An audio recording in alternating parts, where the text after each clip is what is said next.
নমস্কাৰ মৰমৰ ছাত্ৰ-ছাত্ৰীসকল এডুকেশ্যনেল আসাম চেনেলটোলৈ স্বাগতম জনাইছোঁ। আজি তোমালোকৰ বাবে লৈ আহিছোঁ সপ্তম শ্ৰেণীৰ পাঠ্যপুথি সমাজ বিজ্ঞানৰ পাঠ নম্বৰ 13 প্ৰাগ ঐতিহাসিক অসম। আজি আমি এই পাঠটিৰ সাৰাংশভাগ আলোচনা কৰোঁ আহা। ইয়াৰ আগৰ পাঠবিলাকৰো সাৰাংশভাগ আলোচনা কৰাৰ লগতে প্ৰশ্নৰ উত্তৰবিলাকো দিয়া হৈছে। এতিয়া চোৱা এই পাঠটিৰ পৰা আমি কি কথা জানিব পাৰিম। পুৰণি কামৰূপ সম্পৰ্কে থকা আখ্যান আৰু কিংবদন্তিসমূহ। আখ্যান, কিংবদন্তি আৰু ইতিহাসৰ মাজত থকা পাৰ্থক্য।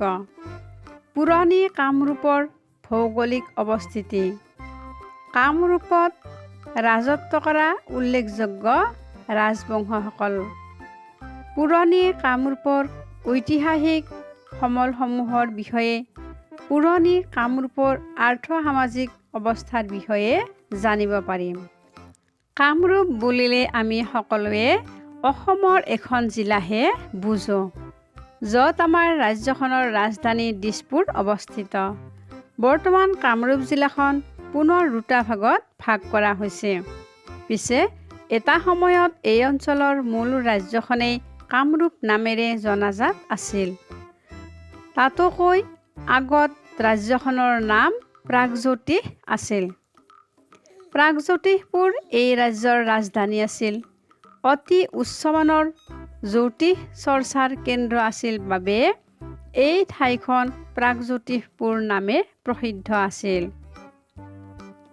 বৰ্তমান গুৱাহাটীৰ চিত্ৰাচল পাহাৰত থকা নৱগ্ৰহ মন্দিৰে এতিয়াও প্ৰমাণ কৰে যে পুৰণি কালত এই নগৰত জ্যোতিষ চৰ্চা কৰা হৈছিল।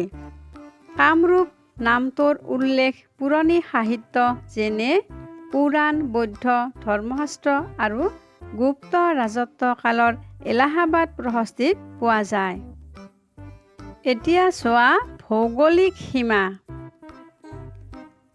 তোমালোকে হয়তো ৰামায়ণ আৰু মহাভাৰত এই দুখন মহাকাব্যৰ নাম নিশ্চয় শুনিছা, হয়নে? এই মহাকাব্যকেইখন আজিৰ পৰা আনুমানিক প্ৰায় ৩,০০০ মান বছৰ আগতে ক্ৰমে বাল্মীকি আৰু বেদব্যাস নামৰ দুজন মুনিয়ে ৰচনা কৰিছিল। এই মহাকাব্য দুখনত তাহানিৰ কামৰূপ ৰাজ্যৰ সীমা পশ্চিমে কৰতোয়া নদী আৰু দক্ষিণে বংগোপসাগৰলৈ বিস্তাৰিত হৈ আছিল বুলি উল্লেখ কৰা আছে। আনহাতে পৰৱৰ্তী সময়ছোৱাত ৰচিত যোগিনীতন্ত্ৰ মতে পুৰণি কামৰূপ ৰাজ্যখন 4 ভাগত বিভক্ত আছিল। এই ভাগকেইটা হ'ল ৰত্নপীঠ, কামপীঠ, স্বৰ্ণপীঠ আৰু সৌমাৰপীঠ। এতিয়া চোৱা কামৰূপ আৰু সমসাময়িক ৰাজ্য। কোনো এখন ঠাইৰ উৎপত্তি বা সৃষ্টিৰ আঁৰত আখ্যান, কিংবদন্তি আদি জড়িত হৈ থাকে।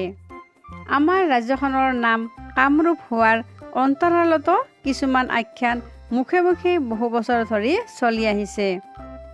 তেনে এক আখ্যান মতে এবাৰ হিন্দু ধৰ্মাৱলম্বী লোকসকলৰ ইষ্ট দেৱতা শিৱ ঘোৰ তপস্যাত নিমগ্ন আছিল।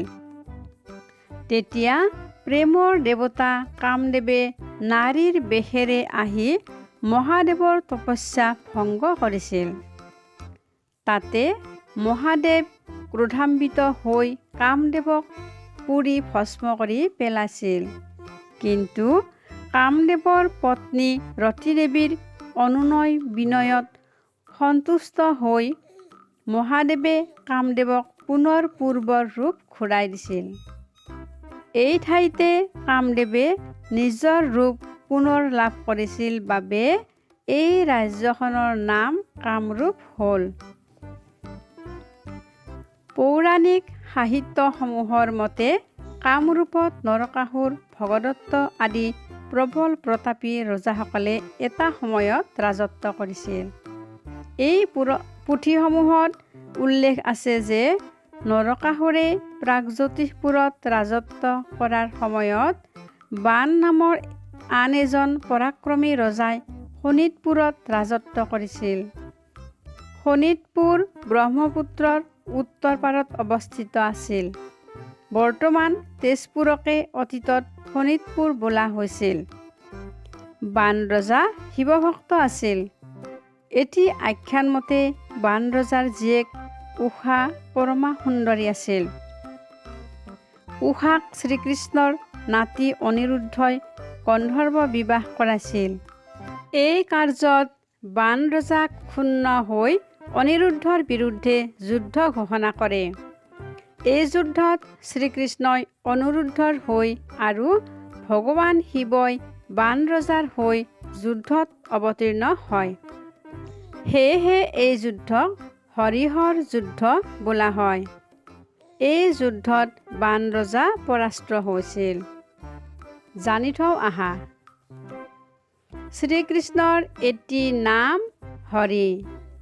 আকৌ শিৱক হৰ বুলিও কোৱা হয়। হৰি অৰ্থাৎ কৃষ্ণ আৰু হৰ অৰ্থাৎ শিৱ, এই দুয়োজনৰ মাজত যুদ্ধ হৈছিল বাবে এই যুদ্ধক হৰিহৰৰ যুদ্ধ বুলি কোৱা হয়। আন এটি আখ্যান মতে প্ৰাগ ঐতিহাসিক যুগত কামৰূপ ৰাজ্যৰ পূব দিশত আন এখন ৰাজ্য আছিল। এই ৰাজ্যখনৰ নাম আছিল কুন্দিল বা বিদৰ্ভ। এই ৰাজ্যৰ ৰাজধানী আছিল কুন্দিল নগৰ। এতিয়া শদিয়া অঞ্চলেই তেতিয়াৰ কুন্দিল নগৰ। অতি পুৰণি কালত সেই ৰাজ্যত ভীষ্মক নামে এজন প্ৰতাপী ৰজাই ৰাজত্ব কৰিছিল। ভীষ্মক ৰজাৰ ৰুক্মিণী নামৰ এজনী জীয়েক আছিল। আখ্যান মতে পশ্চিম দিশৰ দ্বাৰকাৰ পৰা শ্ৰীকৃষ্ণ আহি ৰুক্মিণীৰ পানী গ্ৰহণ কৰিছিল, মানে ৰুক্মিণীক বিবাহ কৰাইছিল। দ্বাৰকা বৰ্তমানৰ গুজৰাট ৰাজ্যত অৱস্থিত আছিল বুলি অনুমান কৰা হয়। শ্ৰীকৃষ্ণ আৰু ৰুক্মিণীৰ বিবাহৰ ঘটনাক লৈ মহাপুৰুষ শংকৰদেৱে ৰুক্মিণী হৰণ নাটক ৰচনা কৰিছিল। যিদৰে বুৰঞ্জী আৰু ইতিহাসৰ মাজত কিছু গুণগত পাৰ্থক্য আছে, ঠিক সেইদৰে আখ্যান, কিংবদন্তি আৰু ইতিহাসৰ মাজতো পাৰ্থক্য আছে। আখ্যান কেৱল ধৰ্মমূলক পুথিতহে পোৱা যায়, আনহাতে দেৱ-দেৱীৰ মহিমাৰ কথা উল্লেখ থকা কাহিনীবোৰকে কিংবদন্তি বোলে। ইয়াত কল্পনাৰ ৰহণ থাকে, কিন্তু ইতিহাসত কল্পনাৰ ৰহণ নাথাকে। সত্য ঘটনাৰ ওপৰত প্ৰতিষ্ঠিত। ইয়াত কোনো এটা জাতিৰ অতীতৰ ঘটনা প্ৰবাহ, কলা সংস্কৃতি, আৰ্থ-সামাজিক, ৰাজনৈতিক আৰু ৰজা প্ৰজা সকলোৰে কথা উল্লেখ থাকে। এইখিনিতে এটা কথা জানি থোৱা যে তাহানিৰ প্ৰাগজ্যোতিষ বা কামৰূপ ৰাজ্যৰ ভৌগোলিক সীমা বিভিন্ন সময়ত বঢ়া-ৰুতা হৈছিল।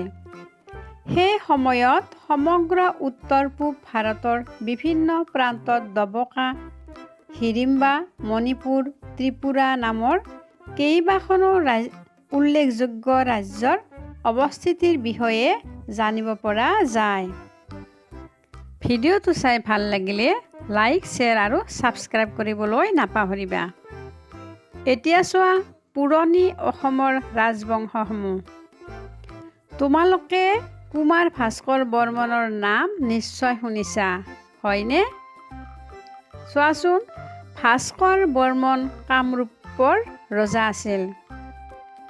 কামৰূপত বৰ্মন বংশ প্ৰতিষ্ঠা হোৱাৰ আগলৈকে ইয়াৰ ইতিহাস কিছু অস্পষ্ট আছিল বুলি ক'ব পাৰি। পূৰ্ব শাসকসকলৰ ৰাজ ক্ষমতা সীমিত আছিল।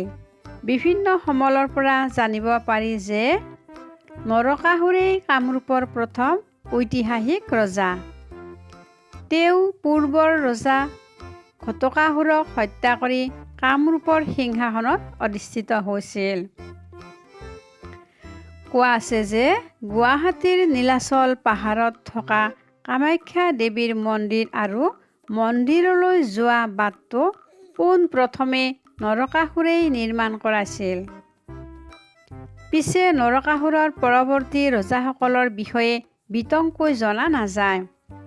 তথাপিও ভগদত্ত, বজ্ৰদত্তই নৰকাসুৰৰ পাছত ক্ৰমান্বয়ে কামৰূপৰ সিংহাসন আৰোহণ কৰিছিল বুলি জনা যায়।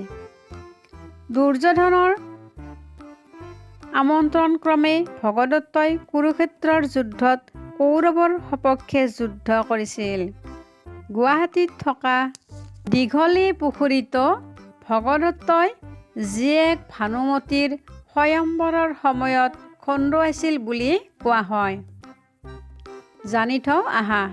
চোৱাচোন, প্ৰাগজ্যোতিষ ৰাজ্যৰ প্ৰথম ৰজা আছিল মহীৰংগ দানৱ। তেওঁ দানৱ বংশৰ প্ৰতিষ্ঠাতা। তেওঁৰ ৰাজধানীখনৰ নাম ময়ৰাংশ আছিল। মহীৰংগৰ পাছত ক্ৰমে ঘটকাসুৰ, সম্বৰাসুৰ, ঘটকাসুৰ প্ৰাচীন অসমৰ ৰজা হৈছিল। নৰকাসুৰে দানৱ বংশৰ শেষ ৰজা ঘটকাসুৰক হত্যা কৰি কামৰূপৰ ৰাজপাটত উঠে আৰু ভৌম বংশ প্ৰতিষ্ঠা কৰে।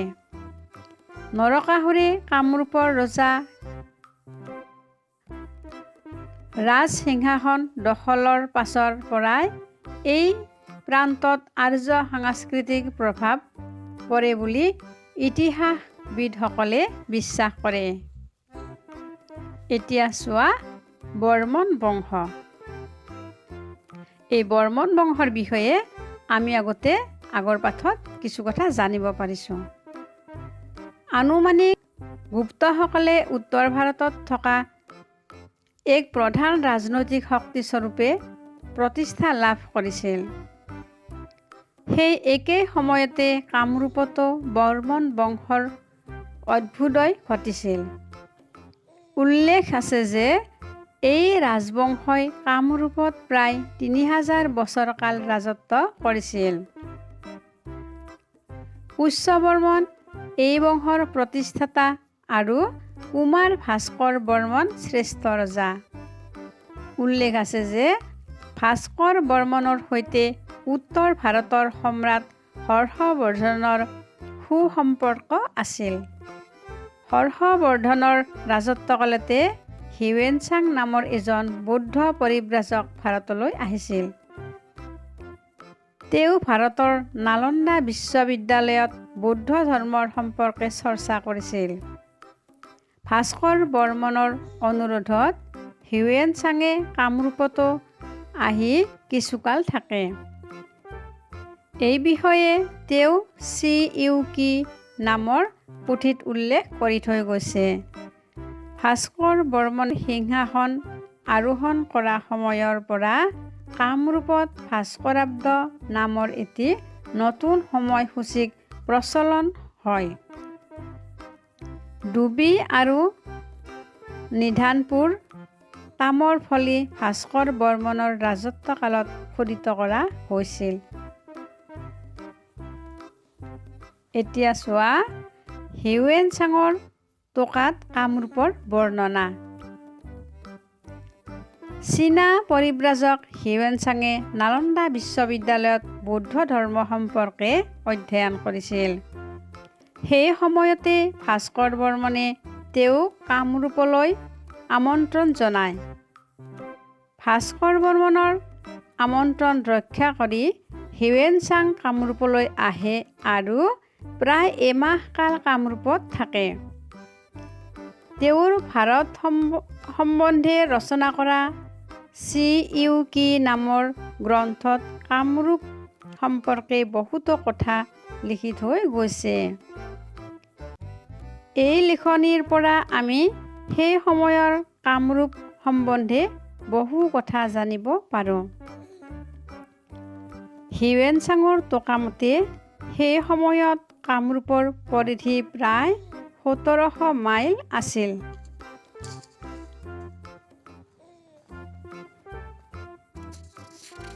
ইয়াত জলবায়ু সেমেকা বাবে তেওঁলোকে নাৰিকল আৰু কঁঠালৰ খেতি কৰিছিল। তেওঁলোকে দেৱ-দেৱীৰো পূজা কৰিছিল। বৌদ্ধ ধৰ্মৰ প্ৰভাৱ ইয়াত নাছিল। ভাস্কৰ বৰ্মন এজন গুণী জ্ঞানী ৰজা আছিল। তেওঁ বৌদ্ধ নাছিল যদিও এই ধৰ্মৰ প্ৰতি শ্ৰদ্ধাশীল আছিল। দূৰ-দূৰণিৰ পণ্ডিতসকলক ভাস্কৰ বৰ্মনে নিজ ৰাজ্যলৈ আমন্ত্ৰণ কৰি শ্ৰদ্ধা দেখুৱাইছিল। প্ৰাগজ্যোতিষপুৰ ৰাজ্য পৰ্বতমালাৰে সুৰক্ষিত আছিল। এই ৰাজ্যত কোনো ডাঙৰ নগৰ নাছিল। উত্তৰ ভাৰতৰ পৰা কামৰূপ হৈ চীন দেশলৈ যোৱা এক বাণিজ্যিক পথ আছিল।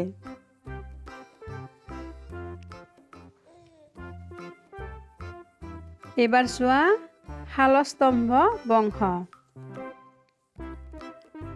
বৰ্মন বংশৰ পাছত শালস্তম্ভসকলে কামৰূপৰ সিংহাসন দখল কৰে। এই বংশৰ এক কামৰূপত প্ৰায় 300 বছৰ কাল ৰাজত্ব কৰিছিল। এই ৰাজবংশৰ প্ৰতিষ্ঠাতা শালস্তম্ভই কামৰূপ ৰাজ্যৰ ৰাজধানী তেজপুৰলৈ স্থানান্তৰ কৰি ঠাইখনৰ নাম হৰূপেশ্বৰ ৰাখিছিল।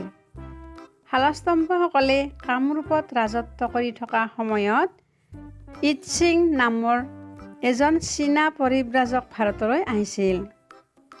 তেওঁৰ লিখনিত সেই সময়ত কামৰূপ ৰাজ্যৰ সীমা পশ্চিমে নালন্দা অঞ্চললৈ বিস্তৃত আছিল বুলি উল্লেখ পোৱা যায়।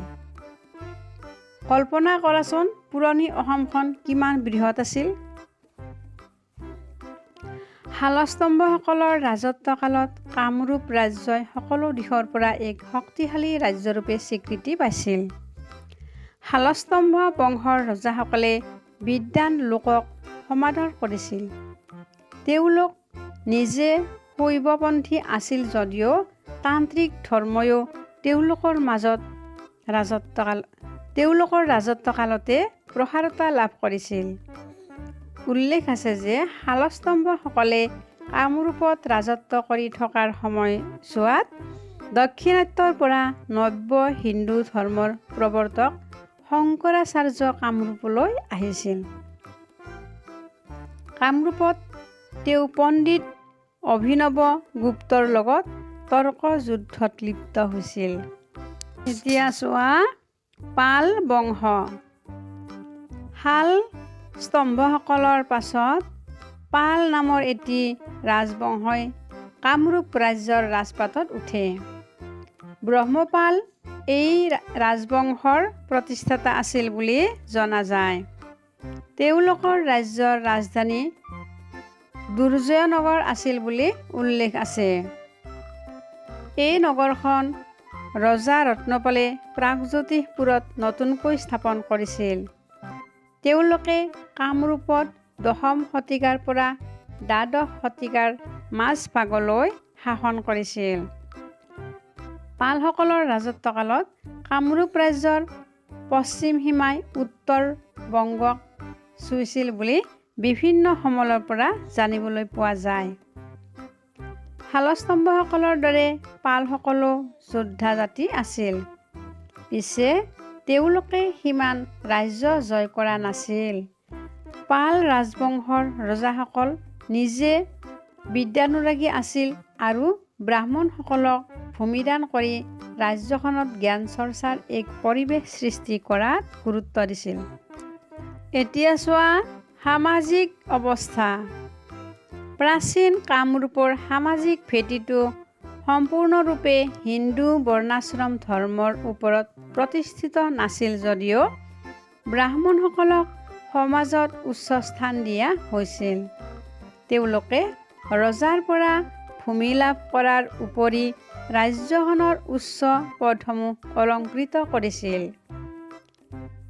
বৰ্ণাশ্ৰম ধৰ্মৰ নীতিসমূহ এই অঞ্চলত কঠোৰভাৱে বলৱৎ কৰাৰ ক্ষেত্ৰত কিছু বাধা আহি পৰিছিল, কিয়নো অতি প্ৰাচীন কালৰে পৰাই অসমখন অনাৰ্য লোকসকলৰ অধ্যুষিত অঞ্চল আছিল। পৰিয়ালেই সমাজৰ ক্ষুদ্ৰতম গোট আছিল। যৌথ পৰিয়ালৰ প্ৰচলনেই সৰ্বাধিক আছিল। আঢ্যবন্ত পৰিয়ালৰ মহিলাসকলে বিদ্যা গ্ৰহণ কৰিবলৈ সুবিধা পাইছিল। সেই সময়ত মানুহৰ প্ৰধান আহাৰ আছিল ভাত। তেতিয়াৰ দিনত মানুহে লোণৰ অভাৱত কলগছৰ পৰা তৈয়াৰী খাৰ, মানে আমি অসমীয়াত কি কওঁ, কলাখাৰ বুলি কোৱা হয়, কলাখাৰ খাইছিল। কলাখাৰ তোমালোকে দেখিছানে? নিশ্চয় দেখিছা। তদুপৰি গাখীৰৰ পৰা তৈয়াৰী বিবিধ খাদ্য, নানাবিধ পাচলি, ফল-মূল, মাছ মাংসও এওঁলোকৰ খাদ্যৰ তালিকাত অন্তৰ্ভুক্ত আছিল। দৈনন্দিন জীৱনত ইয়াৰ অধিবাসীসকলে মূলতঃ কপাহী কাপোৰ পৰিধান কৰিছিল। পাট কাপোৰ ধনী মানুহখিনিয়ে ব্যৱহাৰ কৰিছিল।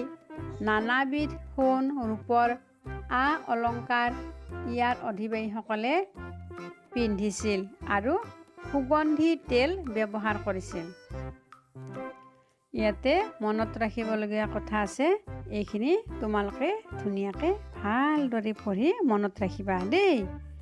ইয়াৰ পিছৰ ভিডিঅ'ত আমি এই পাঠটিৰ প্ৰশ্নৰ উত্তৰবিলাক দি আছোঁ, তোমালোকে চাবলৈ নাপাহৰিবা, ঠিক আছে?